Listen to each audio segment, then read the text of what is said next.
ઉત્તર અને મધ્ય ગુજરાતના કેટલાક જિલ્લામાં આજે ભારે વરસાદની આગાહી। ગાંધીનગર અને અમદાવાદમાં ખાબકી શકે છે મધ્યમ વરસાદ।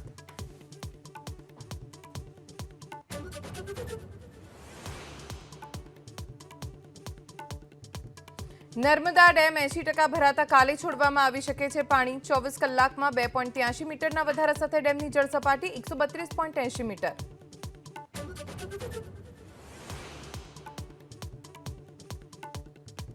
નર્મદા ડેમની જળ સપાટીમાં વધારો થતા વડોદરા જિલ્લામાં 61 ગામને કરાયા એલર્ટ। ઢાઢર નદીના 36 અને નર્મદા નદી કાંઠાના 25 ગામને કરાયા સાવચેત।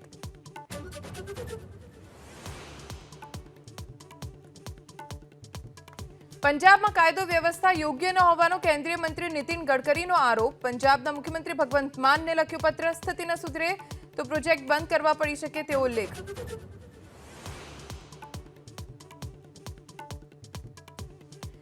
પ્રધાનમંત્રી મોદીએ કેરળના વાયનાડમાં તબાહીનું કર્યું નિરીક્ષણ। ભૂસ્ખલનથી પ્રભાવિત વિસ્તારની લીધી મુલાકાત।